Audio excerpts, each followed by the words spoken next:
La réponse à cette question-là est assez simple. Toutes nos hormones sont influencées par le cycle circadien. Ah, Je me nomme Merlin. S'amuser avec son cerveau, ça peut être très très dangereux. Je suis bien d'accord avec vous. Mais qui êtes-vous donc Je me nomme Merlin. S'amuser avec son cerveau, ça peut être très très dangereux. Non, je discutais avec l'ordinateur. je suis hyper pressée de vous partager cet épisode incroyable avec Mike de Viva Raise. Vous allez voir, on commence à écouter le podcast, on peut plus s'arrêter parce que Mike va vous expliquer des choses vraiment passionnantes sur les hormones, hyper importantes à savoir pour le métabolisme.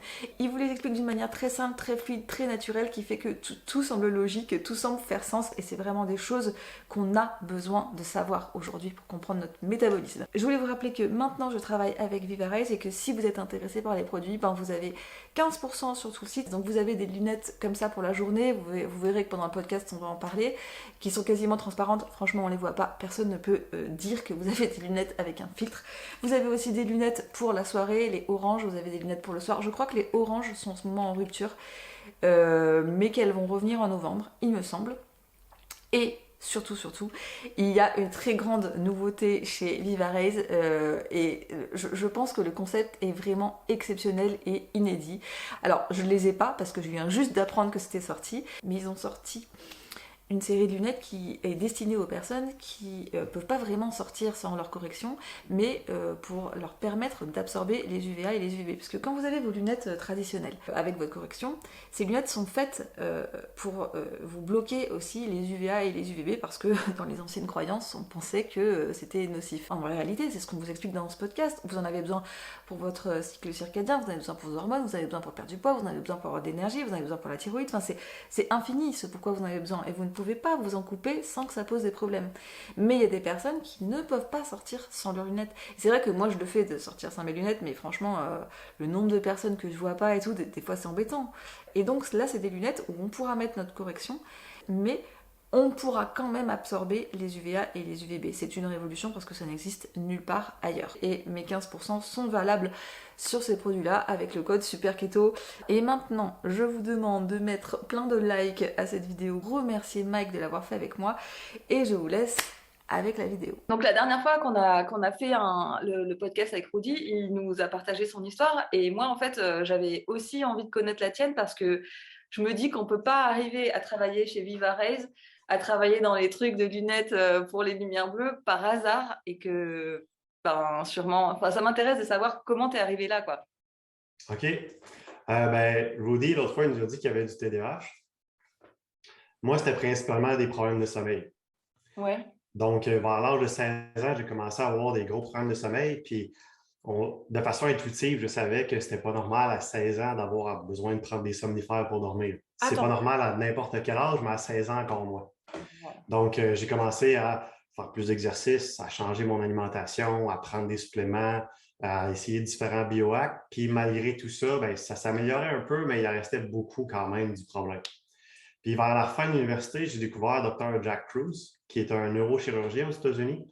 Puis c'est lui qui a commencé à m'instruire sur ce sujet-là, justement, sur les champs électromagnétiques, sur la lumière bleue, etc. Fait que j'ai commencé à mettre en place certains des conseils qu'il donnait. J'ai essayé plein de types de lunettes différentes. Il y en a qui aidaient, il y en a qui n'aidaient pas. Ouais. Puis ensuite de ça, j'ai commencé à prendre moi-même des formations sur comment aider les gens à intégrer ça dans leur vie, comment utiliser le cycle circadien pour optimiser les fonctions du corps humain. Puis dans une des formations que j'ai suivies, Rudy présentait justement sur les lunettes Viva Raise. Puis je suis rentré en contact avec lui en ce moment-là. Puis on avait vraiment des buts communs, puis une vision commune sur comment on voyait ça, comment aider les gens avec ça. Donc on a créé un partenariat, puis je suis rentré dans son équipe de Viva Raise, puis maintenant me voilà avec toi pour discuter de ce sujet passionnant. Là, à l'heure actuelle, tu as encore des problèmes de sommeil? Ça c'est partiellement... Non, ça, c'est complètement réglé, à part si, pour X raisons, je ne suis pas capable de respecter ma pratique circadienne, si on veut. Mon sommeil est quasi parfait maintenant. Ah, c'est génial, c'est trop bien. Et tu fais quoi chez Viva Raise, si ce n'est pas indiscret? De la création de contenu. C'est vraiment important pour nous de ne pas juste vendre un produit, mais aussi d'éduquer les gens sur comment l'utiliser, à quoi ça sert, pourquoi c'est important le soleil, etc. Fait que la création de contenu numéro 1, on va développer des nouveaux produits dans un futur proche, fait que le développement puis la recherche aussi, puis l'expérience client un peu, si on veut également. Ouais, ouais. Mais c'est, par exemple, je trouve que les newsletters sont hyper intéressantes. Enfin, Merci, merci. c'est toi qui les écris? Du coup? Ouais, Moi, en collaboration avec Rudy, ouais. mais de plus en plus, c'est moi qui vais prendre la charge complète de ce volet-là, probablement. Fait que, oui, c'est vraiment important pour nous que les gens comprennent et découvrent un peu ce monde-là parce que c'est vraiment nouveau. Mais c'est assez étonnant. Enfin, c'est vrai que en règle générale, les newsletters qu'on reçoit des marques, c'est surtout pour donner des promotions ou dire d'acheter. Et là, pour les gens qui veulent apprendre, il y a du vrai, il y a de la matière. Enfin, et puis, il me semble que vous avez moi, j'avais reçu, quand j'avais acheté mes premières lunettes, j'avais reçu un guide hyper long, hyper complet d'explications, quoi. Oui, c'est-tu le e-book de comme 60 pages? Oui, voilà, c'est ça.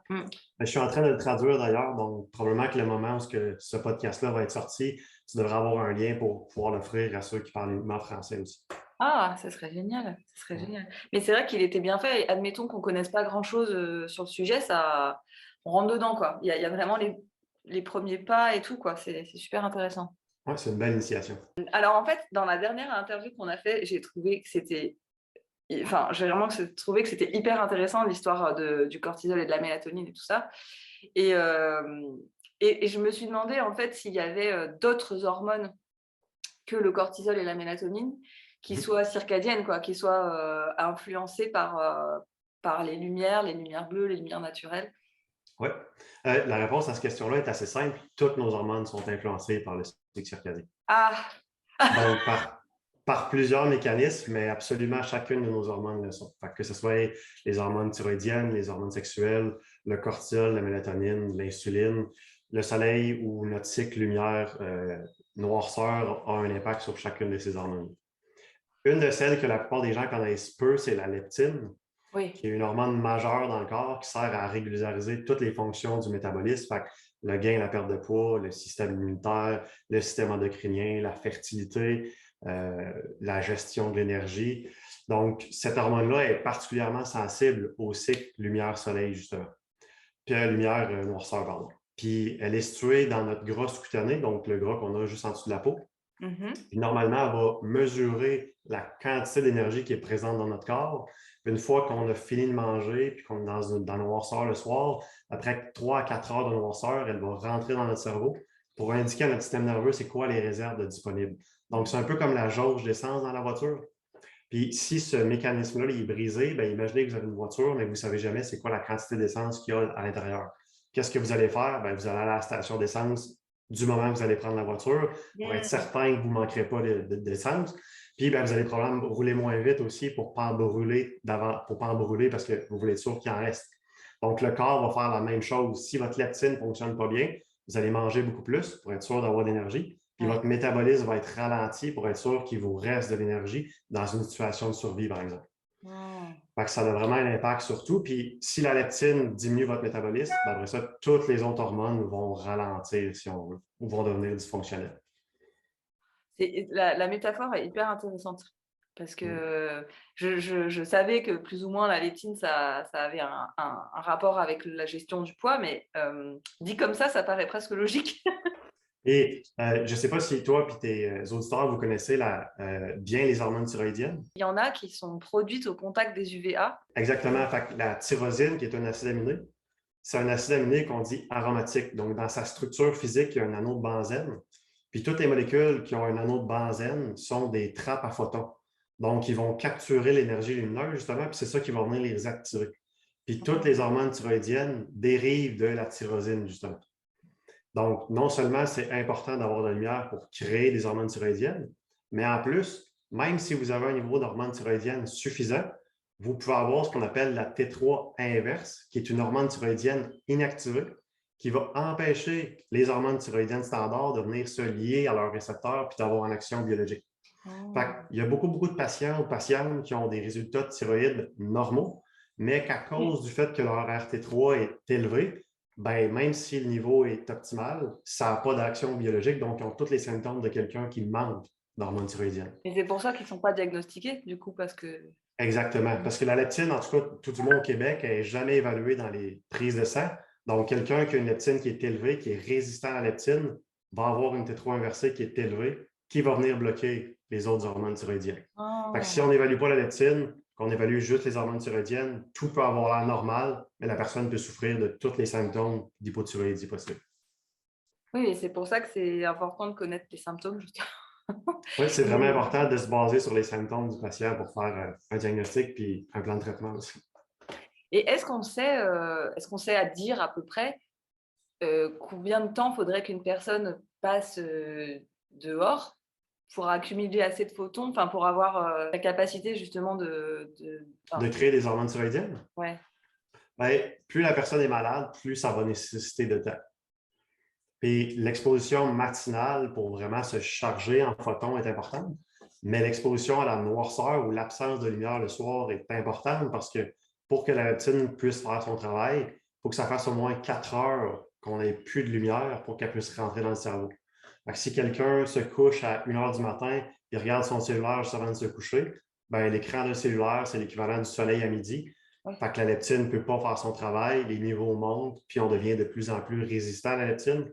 Fait que l'exposition lumineuse va permettre de charger nos hormones, puis l'exposition à la noirceur le soir va permettre de faire en sorte qu'ils puissent agir de la bonne façon. Mais plus une personne est malade, plus le temps d'exposition est long, plus on est en santé, plus ça peut être court, dépendamment de ce qu'on a à faire durant la journée. Mais minimum une demi-heure le matin. Oui. Et est-ce que d'une manière ou d'une autre, l'insuline est influencée par ça? Oui, absolument. La dernière fois, on a parlé du cortisol.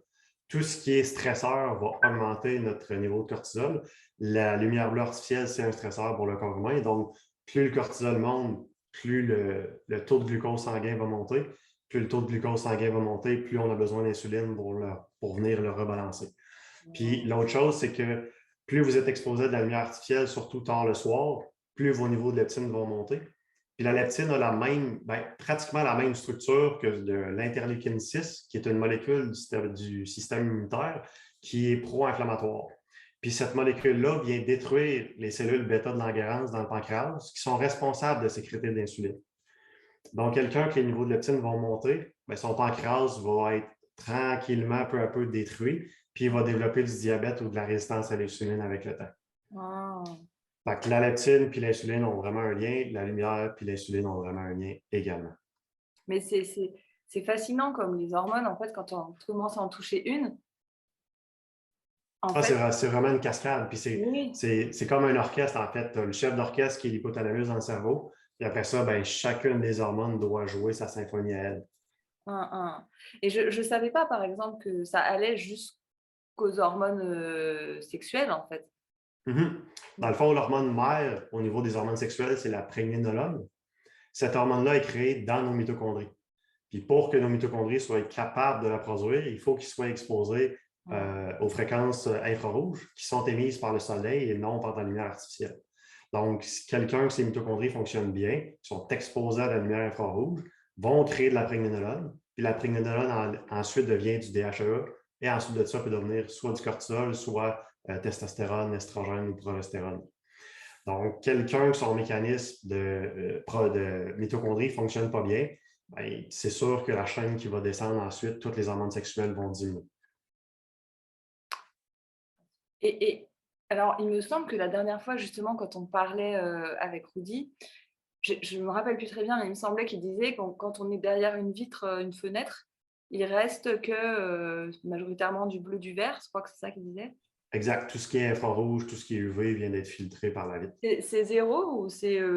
Il y a certaines vitres, dépendamment du taux d'isolation de votre vitre, qui vont laisser passer un petit peu d'UVA, mais pas d'UVB du tout, puis pas d'infrarouge non plus.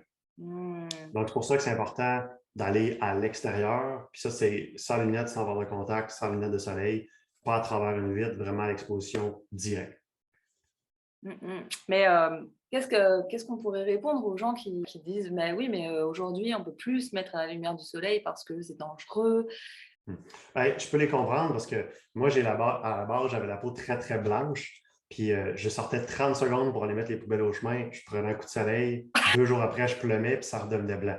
Fait que je bronzais jamais. Puis en modifiant mon exposition à la lumière, justement, ma peau s'est développée, a développé une protection interne. Puis à maintenant, ben, quand je vais au soleil, je peux passer plusieurs heures en plein soleil de midi, puis je ne brûle pas, je bronze, puis j'ai aucun problème avec ça. Fait que, un peu comme n'importe quel comportement dans la vie, c'est souvent une question d'habituation. Pour ceux qui ont vraiment peur du cancer de la peau, depuis les années 1950, notre exposition en termes d'heures par jour a vraiment diminué, mais le taux de cancer de la peau a vraiment augmenté. Donc, si c'était uniquement le soleil le problème, bien, plus on s'expose, plus il devrait avoir de cancer de la peau. Mais non, c'est l'inverse. L'autre chose, c'est que le mécanisme anti-cancer dans le corps humain fonctionne avec la mélatonine. C'est une hormone qui va être créée par le soleil. Donc, si je ne m'expose pas au soleil, je n'ai pas de mélatonine. Si je n'ai pas de mélatonine, j'ai plus de risque de développer des cancers. L'autre chose, tous les cancers, incluant le cancer de la peau, si vous testez le patient, son taux de vitamine D va être bas. Mais pour créer de la vitamine D, ça prend le soleil. Donc là, on a deux mécanismes anti-cancer qui fonctionnent basés sur le soleil. Fait que déjà là, ça ne fonctionne pas. L'autre chose, il y a des études qui comparent le soleil, en fait, un manque de soleil, à un paquet de cigarettes par jour en termes d'effets négatifs pour la santé. Puis si vous cherchez, puis ça, c'est dans la littérature scientifique des dermatologues, c'est dans leurs propres journaux scientifiques, toutes les causes de mortalité confondues, y compris le cancer de la peau, diminuent plus la personne a une exposition solaire importante.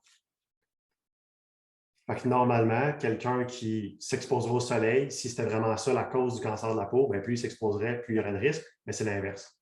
Puis les études sur le cancer de la peau qui ont été faites en lien avec l'UV, ils ont été faites à l'intérieur avec uniquement des UV.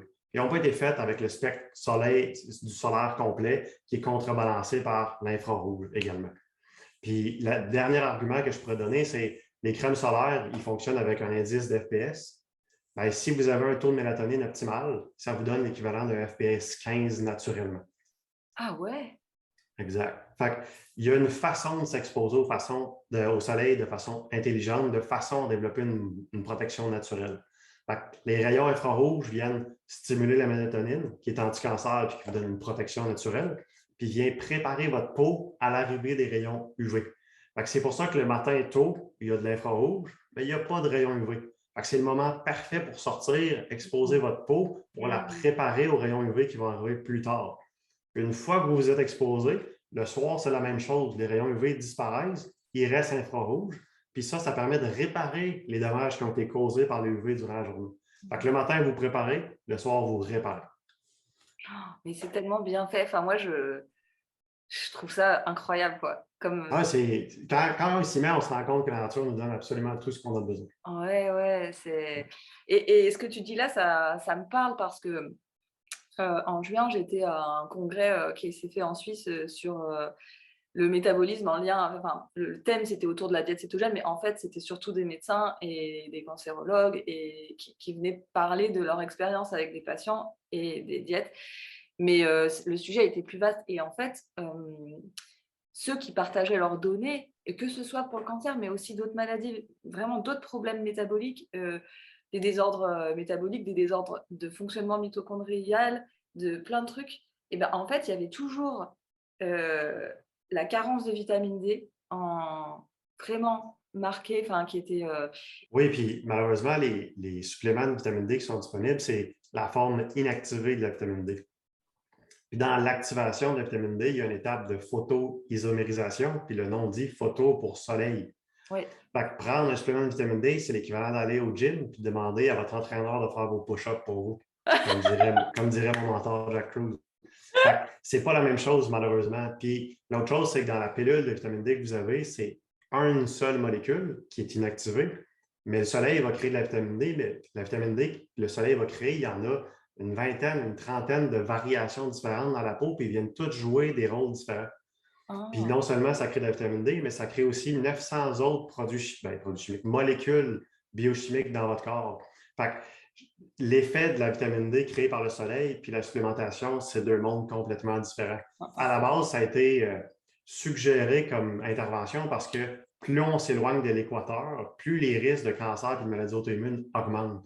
Fait que là, ils ont dit, OK, le problème, ça doit être la vitamine D. Effectivement, c'est la vitamine D, mais pas celle qu'on prend en supplément, celle qu'on fait naturellement.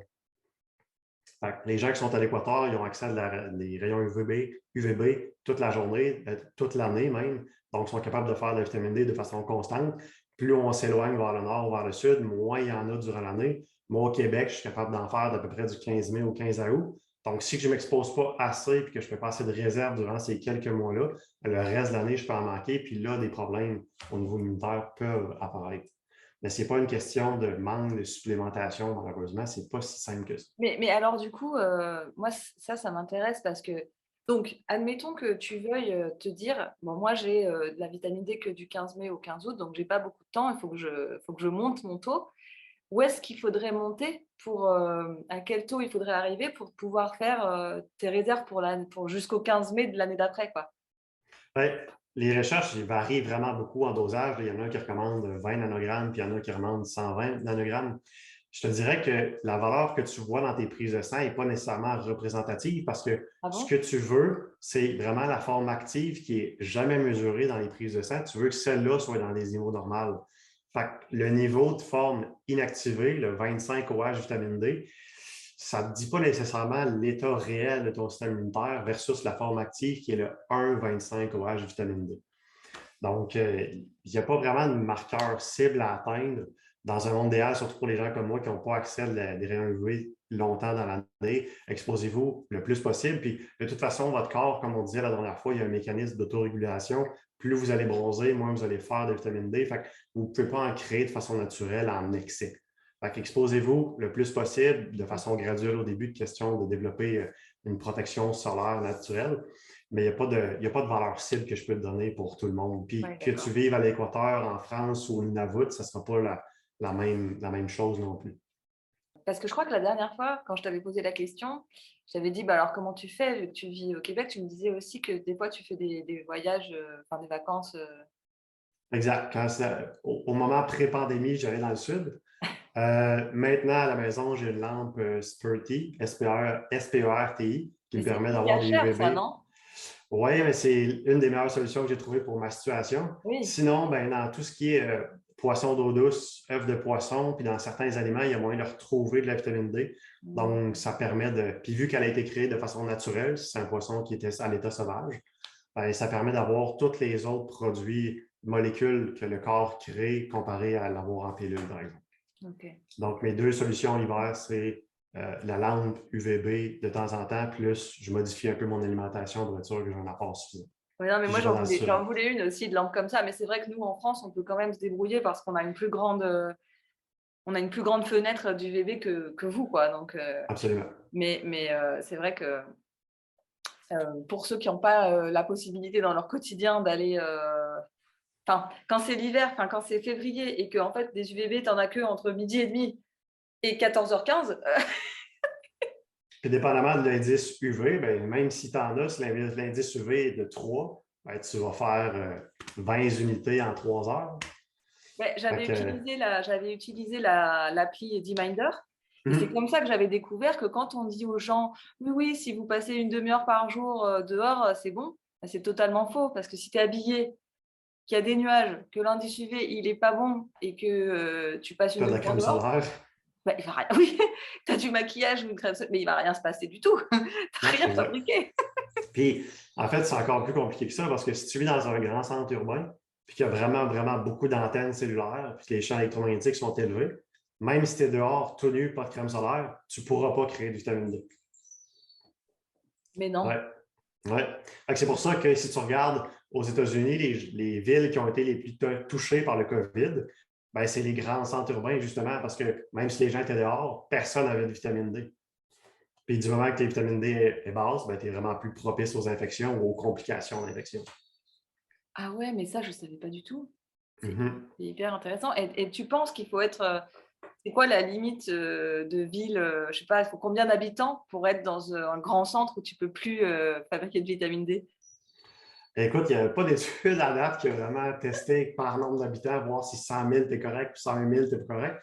Mais je te dirais que tous les grands, tu sais, exemple au Québec, c'est Montréal principalement dans le centre-ville où ils commencent à avoir des antennes de 5G. Ben là, les champs électromagnétiques sont tellement importants que c'est pratiquement impossible. Oh Fait là que là. probablement que dans le centre-ville de Paris, ça ne fonctionne pas, mais que du moment que vous êtes plus aux alentours puis dans l'urbanisation autour, vous devriez être correct. Il ne faut pas nécessairement devenir paranoïaque à cause de ça, sauf qu'il faut en être conscient parce que si vous vivez en plein milieu d'une centaine de tours 5G, bien, surprenez-vous pas si vous faites des prises de sang, puis hop, ma vitamine D est basse, puis je tombe tout le temps malade, mais pourtant j'ai été au soleil longtemps. Bien, ça vient un peu annihiler vos efforts. Non, mais je prends un peu un coup de massue, mais c'est bien. C'est pour que les gens en soient conscients. Je ne dis pas ça pour décourager les gens, mais Non, c'est juste non, parce non. que c'est le nombre de personnes qui vont dire pourtant, je passe du temps dehors, puis là, je leur demande où ils restent, puis là, ils me disent bon, ben, à telle place, OK, c'est normal. Puis aux États-Unis, il y a même une documentation qui existe puis qui prédit le taux de maladie par code postal. Fait qu'ils savent combien de personnes vont tomber malades ou pourquoi cette région-là sont plus malades que d'autres. Puis c'est vraiment en fonction du code postal, justement, l'exposition non seulement au soleil, dépendamment de la latitude, mais aussi le taux de champ électromagnétique dans leur environnement. Ah. Ok. Bon, alors, la dernière fois, Rodi nous a un peu expliqué qu'est-ce que ce serait la routine idéale. Et moi, certaines questions entre-temps, j'ai eues un peu en coaching par des gens, c'est si j'ai des problèmes de sommeil ou si mon sommeil, je ne vais pas en sommeil profond, des choses comme ça, quelle serait la minimum effective dose? Quel serait disons, ouais, le minimum que tu conseillerais de porter des lunettes dans la journée, enfin, pour tempérer ce phénomène? Je ne sais pas si j'arrive à être claire. Oui. Mais le problème, en fait, c'est que il y a une charte qui existe, puis je pourrais te l'envoyer, qui dicte un peu, dépendamment du type de lumière auquel tu es exposé, le taux de suppression de la mélatonine. Fait que des LED, exemple, ça va supprimer tes taux de mélatonine de 98 Fait que c'est difficile de donner un conseil qui va s'appliquer à tout le monde. Je comprends, oui. Ouais. Mais je te dirais que le minimum, c'est vraiment de bloquer la dernière heure avant d'aller se coucher, de façon que le cerveau puisse comprendre, puis aussi de s'exposer le matin et tôt. Puis une des choses qui est facile à faire, surtout quand c'est l'été ou que la température le permet, c'est ouvrir juste vos fenêtres un petit peu durant la journée. Même une craque, ça va permettre au soleil de rentrer et votre cerveau va être capable de se timer, même si vous êtes devant des écrans. Il va voir l'environnement ambiant, il va comprendre que les heures changent, puis ça va enclencher différents processus physiologiques. Mais la minimum effective dose, ce serait au moins 1 heure. Puis si vous faites juste ça, ben là, on parle vraiment des lunettes qui sont les plus foncées, là, rouge foncé. La dernière heure avant de vous coucher. Puis dans un monde idéal, vous levez le matin. Le matin au lever, la première exposition lumineuse, puis la dernière le soir, c'est pas mal vos 2 moments les plus importants pour avoir un cycle circadien idéal. Si vous avez juste 2 choses à faire, ce serait ça. D'ailleurs, j'entends les oiseaux de ton côté, donc je pense que ta fenêtre est ouverte. Ma fenêtre est ouverte, fait en haut et en dessous de mes lunettes, le reste du spectre solaire peut rentrer. Mais c'est vrai, hein, moi, j'ai commencé en décembre, en fait, au solstice d'hiver, j'ai commencé à sortir pour aller voir le lever de soleil et c'est là que j'ai eu le plus de résultats parce que je faisais déjà attention le soir avec des lunettes. J'avais pas des très bonnes lunettes à l'époque, mais j'avais quand même des lunettes. Et surtout chez moi, j'allume que des lampes à sel le soir. J'allume pas de... Donc, en fait, ça allait, mais pour autant, là où j'ai eu le plus de résultats, c'est vraiment avec le lever de soleil. Et ça a changé. J'avais déjà un bon sommeil, tu vois, mais ça a changé vachement de choses aussi sur mon stress. Je suis devenue moins stressée très vite, quoi. Mais genre, au point que mon copain me l'a dit, tu vois. Il m'a dit, mais c'est bizarre parce que en ce moment, tu es vraiment moins stressée. Je savais pas, j'ai même pas fait le lien au début. J'ai dit oui, c'est vrai, c'est vrai. Je sais pas si c'est une expérience, si c'est juste moi ou si c'est quelque chose que. Non, c'est quelque chose qu'on voit assez fréquemment. Puis tu vois, la plupart des gens vont le remarquer à différents effets parce que dépendamment on va l'appeler comme ça, ta faiblesse interne, bien, exemple, je vous dis, la dernière fois, il y avait du TDAH. Moi, je n'ai jamais eu de TDAH. Moi, c'était de l'insomnie. Bien, il y a des gens que leur problème numéro 1, ça va être difficulté à perdre du poids. Il y en a d'autres que ça va être leur niveau d'énergie. Il y en a d'autres que ça va être des problèmes hormonaux. bien, habituellement, là où vous avez une faiblesse au niveau de vos mitochondries, le tissu dans votre corps où les mitochondries fonctionnent le moins bien, c'est probablement la chose qui va commencer à changer en premier. Fait que quelqu'un comme toi, qui a un poids santé, ne verra pas nécessairement de perte de poids importante. Quelqu'un comme Jack Cruz, qui pesait 350 livres, bien, en un an, il en a perdu 150 sans changer son alimentation, sans faire d'exercice. Fait que c'est le tissu qui est le plus endommagé, si on veut, qui risque de changer en premier. Ton exposition lumineuse, dans ton cas, est probablement venue changer ton ratio de neurotransmetteurs, avec les différentes molécules qui permettent les connexions dans le cerveau. Une des plus importantes, c'est la dopamine, qui nous permet d'être motivé, d'avancer vers des buts. Puis c'est la molécule de la récompense, si on veut. Bien, elle est programmée, un peu comme la tyrosine qu'on a vu tantôt, par le soleil matinal. Puis elle est détruite par la lumière bleue artificielle. Ah ouais? Donc, quelqu'un qui s'expose jamais au soleil n'a pas ou peu de dopamine. Puis en plus, s'il est toujours devant des écrans, bien, le peu qu'il y avait se fait détruire. Donc, souvent, ça fait des gens qui ont plus de dépendance, qui sont moins motivés, qui ont plus tendance à être dépressifs et anxieux. Donc, si on vient corriger ce débalancement-là, bien, ça se peut très bien que tu aies vu des changements justement au niveau de ton humeur et de l'anxiété, justement. Moi, dans mon environnement de travail d'avant, c'est un magasin où il n'y a que des néons, en fait. Et je ne sais pas si c'est très fort en lumière bleue, les néons ou pas, mais ça déréglait très, très fortement mon appétit. Même que j'étais en diète cétogène, même quand j'essaye de réguler tout ce que je peux, parce que c'est aussi mon travail, la diète et tout, je sentais que mon appétit, il n'était pas normal. C'était aussi lié au stress et tout ça, et c'est pour ça qu'en fait, moi, dès que je suis en vacances et que justement, je suis beaucoup plus dehors, je ne ressens plus du tout la même faim, je ne ressens plus du tout les mêmes attirances alimentaires. Et j'avais jamais fait le lien, mais tu vois… Oui, bien, la leptine dont on a parlé tantôt va justement venir jouer sur ton appétit. Fait que quelqu'un que sa leptine serait optimale, s'il était obèse, bien, la leptine fera en sorte que son appétit diminue parce qu'il y a beaucoup de réserves énergétiques, il n'y a pas besoin d'en apporter plus. Puis sa thyroïde, normalement, augmenterait le métabolisme de base pour qu'il puisse le perdre rapidement. Et à l'inverse, quelqu'un qui aurait un poids, un IMC vraiment trop bas, bien, son appétit augmenterait, puis sa thyroïde diminuerait le métabolisme pour qu'il puisse prendre la masse. Fait que quelqu'un qui est soit trop gros ou trop maigre, on sait qu'il est résistant à la leptine, justement. Ce mécanisme-là ne fonctionne plus. Puis une autre des molécules importantes qui est créée ou plutôt activée par le soleil le matin, c'est l'alpha-MSH. C'est un neuropeptide qui vient contrôler votre appétit. Pas juste votre appétit à la nourriture, mais aussi votre appétit sexuel. Ça vous force à aller dans l'environnement pour chercher vos besoins, si on veut. Fait que si vous n'êtes jamais exposé à la lumière naturelle le matin, bien, vous avez un appétit qui est changeant, puis vos hormones sexuelles, votre libido va changer également.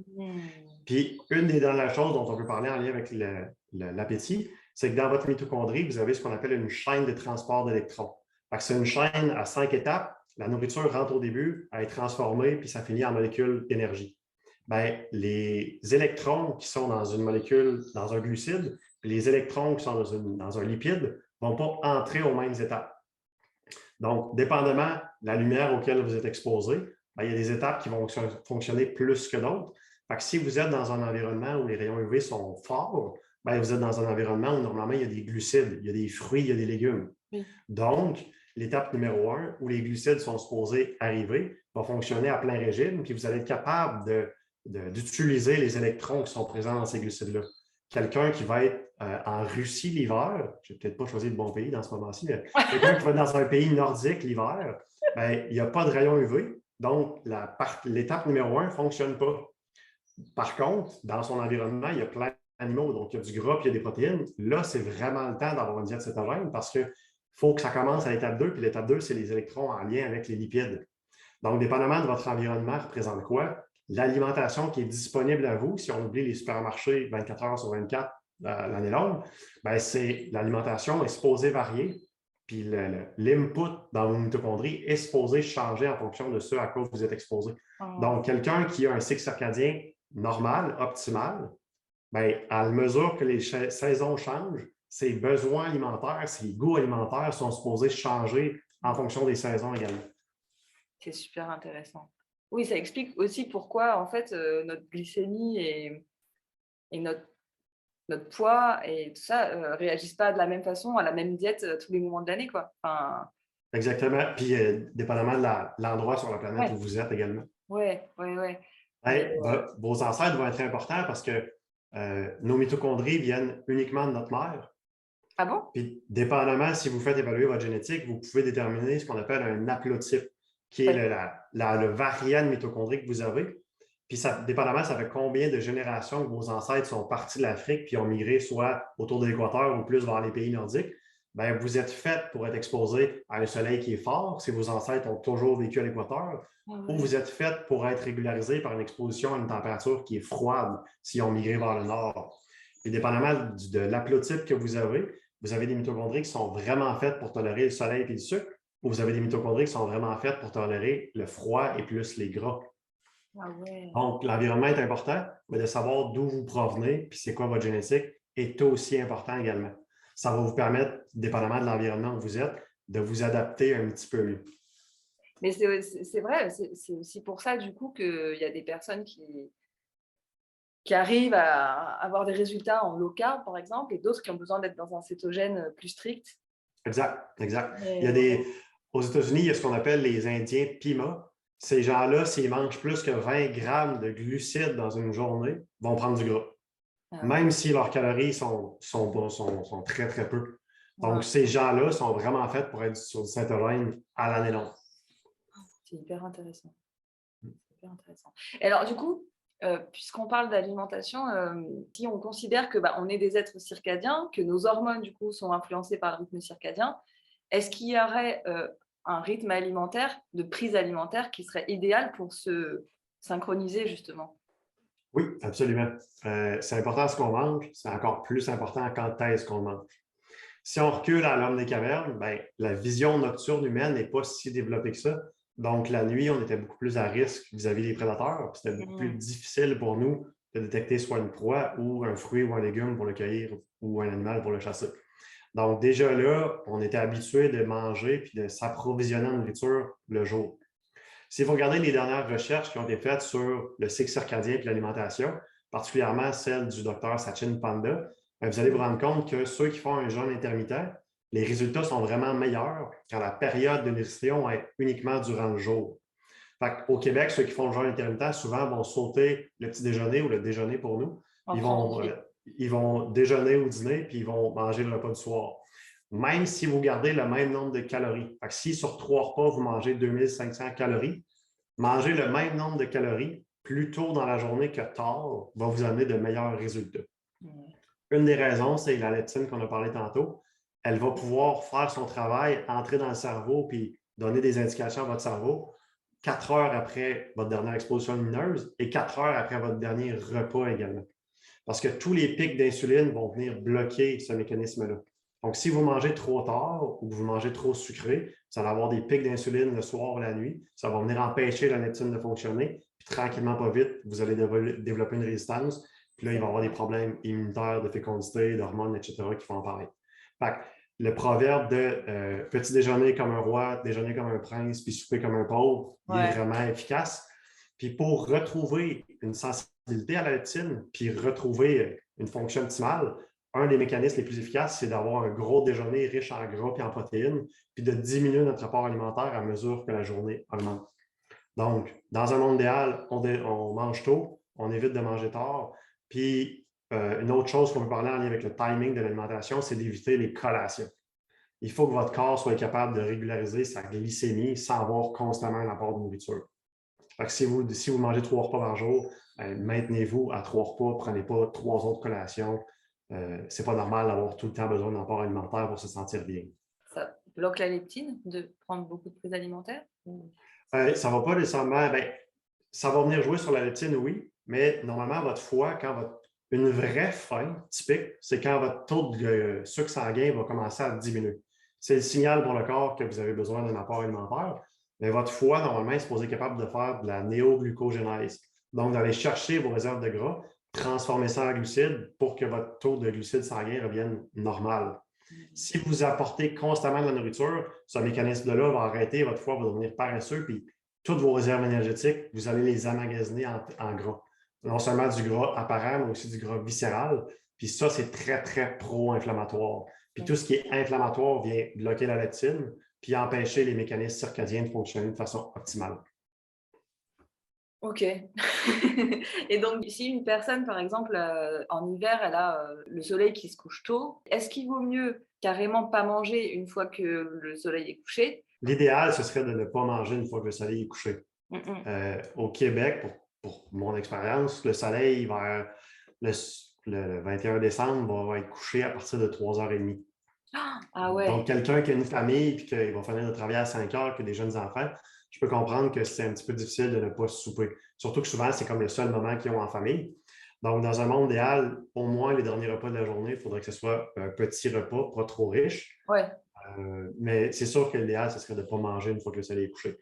Pour ceux qui ont des événements sociaux, ils veulent une sortie par semaine ou aller au restaurant, etc., ce n'est pas une fois par semaine, une fois par mois qu'ils vont venir tout dérégler vos efforts. Par contre, si vous faites ça tous les jours, de manger très tard, particulièrement de collationner après le souper, bien là, c'est vrai que ça va être vraiment néfaste. Donc, si absolument vous devez souper le plus tôt possible, un petit repas, une fois que le souper est fini, mangez rien de plus. Mais en fait, moi, au début, je me disais que c'était impossible parce que j'allais avoir faim et tout.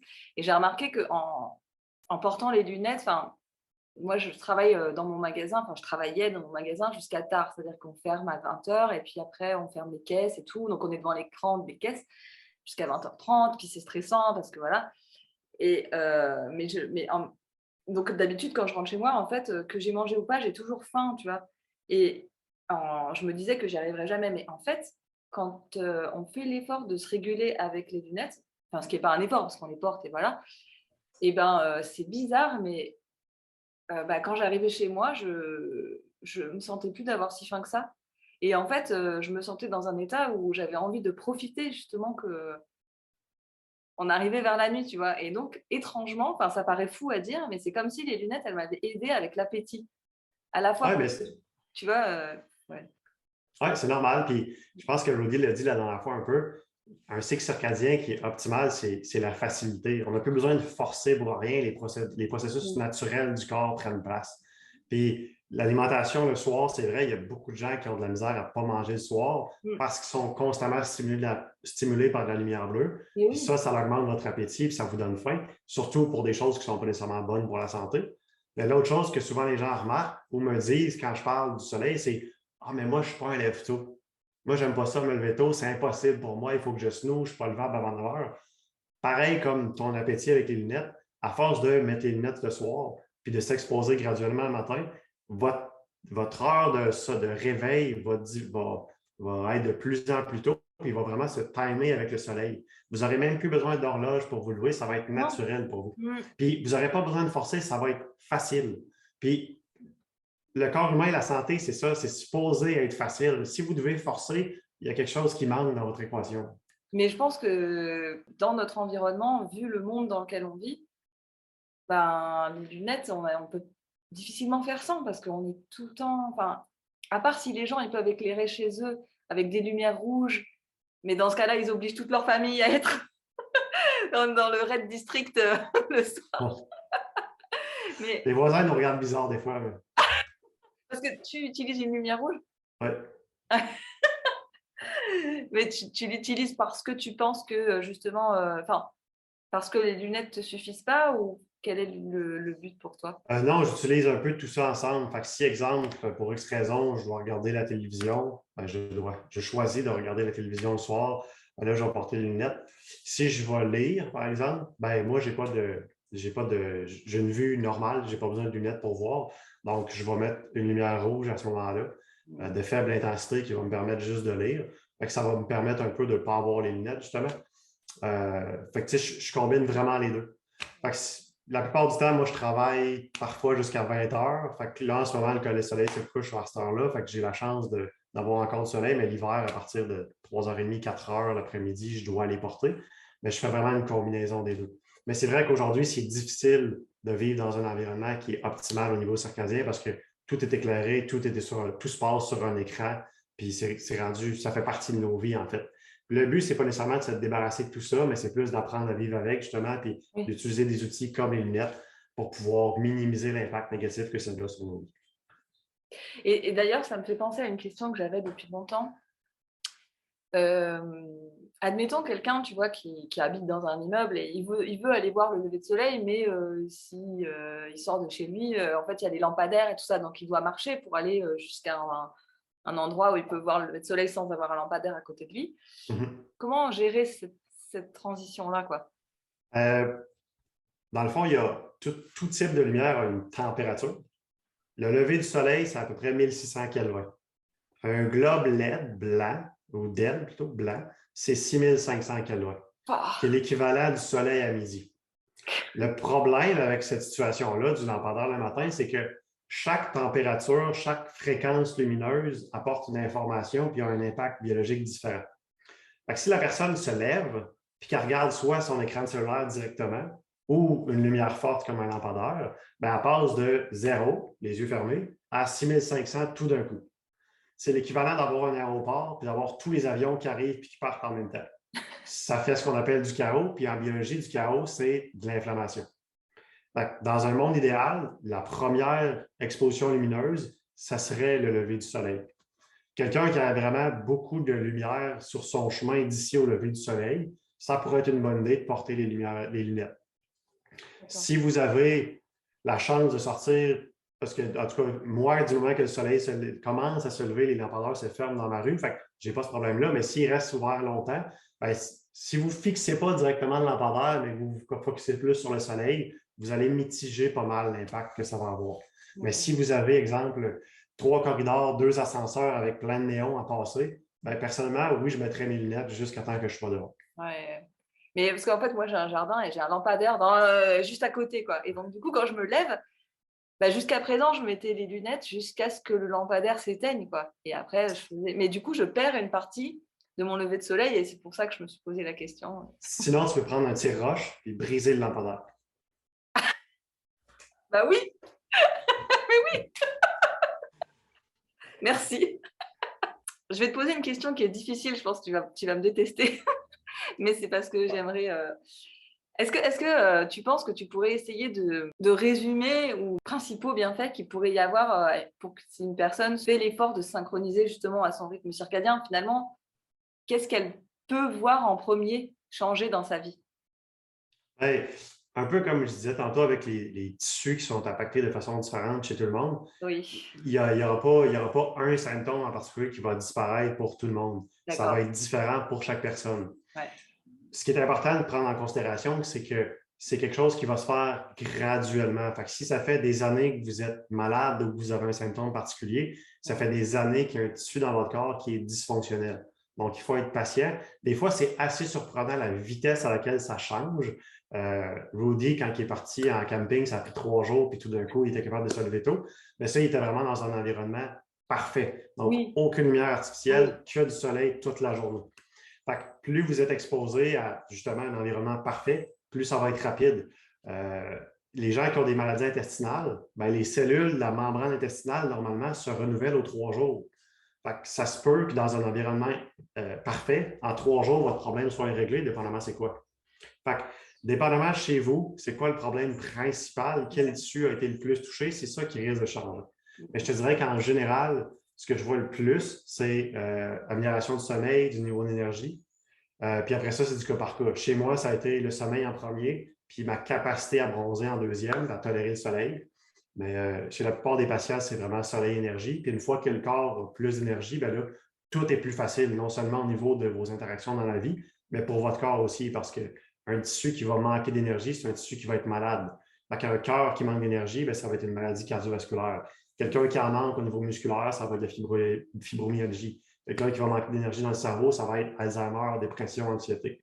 Fait que, dépendamment de vous, vos faiblesses sont où, bien, c'est ça qui risque de s'améliorer en premier.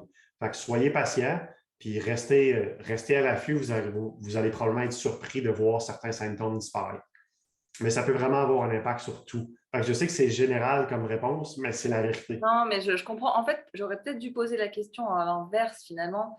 Le fait de ne pas se protéger des lumières bleues, le fait d'y être surexposé, on va dire, d'être blue toxique ou d'être surexposé, qu'est-ce que ça touche en premier, finalement? Bah, tu l'as dit un peu, ça dérègle plein d'hormones en cascade.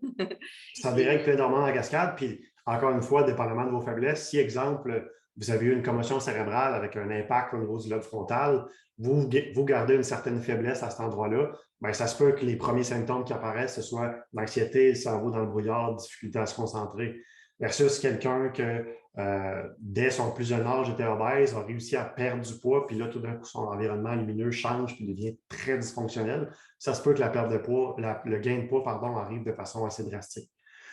Autant dans le volet positif que dans le volet négatif, c'est votre faiblesse qui va changer probablement en premier.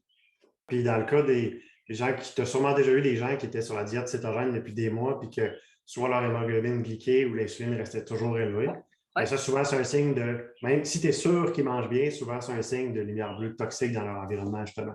Ça va faire monter leur insuline, ça va endommager leur hémoglobine, puis ça va être le même patron que quelqu'un qui mangerait vraiment beaucoup de sucre alors qu'il n'en mange pas. Mais c'est difficile pour les gens de comprendre. Enfin, tu vois, on est dans un monde où tout ce qui ne se voit pas n'existe pas. Donc, les gens, ils se disent, si je ne mange pas de sucre, je ne peux pas créer du sucre. Mais c'est difficile d'intégrer ça dans son cerveau. Mais cette année, moi, j'en ai eu des témoignages de gens, et j'en ai eu pas mal qui disent, oh, ben, d'un coup, je fais attention aux lumières et machin. D'un coup, ma glycémie, ça y est, elle descend je passe de 95 à 85, par exemple. Oui, puis ce qui est problématique avec le spectre visible, c'est que, en fait, le spectre lumineux, c'est que les fréquences les plus importantes sont invisibles pour l'œil humain. On ne voit pas l'infrarouge, on ne voit pas les rayons UV. Puis, dans le spectre solaire naturel, il y en a de la lumière bleue, mais elle est toujours balancée par l'infrarouge et ou les rayons UV. Fait que ces fréquences-là, on ne les voit pas. Fait qu'effectivement, que les gens ont de la misère à croire que quelque chose qu'ils ne voient pas va avoir un impact sur leur corps. Mais c'est documenté, puis il y a même une scientifique en Russie qui a écrit un papier scientifique, puis le titre, c'est quelque chose du genre la lumière infrarouge plus efficace qu'un médicament. Fait que, ça commence à sortir tranquillement pas vite dans les recherches. Puis ce que moi, je trouve le fun quand je coach des gens justement en lien avec la lumière et le cycle circadien, c'est que peu importe c'était quoi leur focus en premier, que ce soit la diète végane, carnivore, céto, que ce soit l'exercice, que ce soit les suppléments, que ce soit des biohacks, que ce soit les méditations, tout va être amplifié par un cycle circadien qui fonctionne bien. Oui. Ben, c'est sûr. Et comme tu l'as dit tantôt, une fois que les lunettes sont achetées, les porter, c'est très simple. Là, puis ce n'est pas quelque chose que vous avez besoin de renouveler, de racheter à chaque mois. Là. Vous les portez, vous les oubliez, puis c'est bon. La seule autre chose à faire, c'est sortir le matin au voit. Et puis, on pense toujours que, enfin moi je pensais en tout cas, et je sais que c'est aussi la crainte de beaucoup de gens, qu'on va avoir l'air bizarre avec des lunettes de couleur et tout. Et franchement, ça s'oublie très vite. Vous oubliez que vous les avez. Et je pense que ça va se savoir bientôt, ça va se développer. Déjà, on voit un peu dans les réseaux sociaux des personnalités avec des lunettes de couleur, on en voit de plus en plus. Et je pense que faites-le maintenant, vous serez perçus comme des avant-gardistes. Un des premiers à l'avoir fait, c'est Bono. Lui, il ne faisait pas pour le cycle circadien, mais il avait des grosses lunettes oranges. Puis il était très populaire. Fait que... Non, c'est vrai. Mais moi, ça, c'est un des trucs pour lesquels je remercie le plus Vivarais, c'est qu'en fait, moi, je les trouve stylées, ces lunettes. Et quand j'ai les oranges, je trouve que c'est encore plus stylé. Et alors, du coup, je ne savais pas que tu faisais du coaching, mais si les gens veulent te trouver, ils sont intéressés par ça ou qui veulent te suivre sur les réseaux sociaux, où est-ce qu'ils te trouvent? J'ai aucun réseau social pour l'instant. Je t'enverrai les différentes places où les gens peuvent me rejoindre si tu veux. Je mettrai tout ça en barre de description pour que vous puissiez trouver Mike si vous avez envie d'approfondir tout ça. Moi, franchement, je te remercie 1000 fois du temps que tu m'as accordé et des informations qu'on a prises là parce que je trouve que ça n'a pas de prix, quoi. C'est vraiment génial. Ça fait plaisir, puis c'était vraiment qu'une introduction. On a juste regardé la surface, la pointe de l'iceberg. C'est encore plus merveilleux que ça quand on s'y plonge. Mais si jamais vous avez des questions, n'hésitez pas à nous écrire à Vivarays, vivarays.com, VIVARAYS. Ça nous fait plaisir. On publie toujours de l'information justement sur ça. Puis si vous avez des questions sur notre produit ou sur le cycle circadien, écrivez-nous un petit courriel, ça va nous faire plaisir. Ben voilà. En tout cas, merci encore, Mike. Merci beaucoup pour tout ce que tu as dit. Merci à toi, ça m'a fait plaisir. À bientôt, Mike. Bye bye. Salut.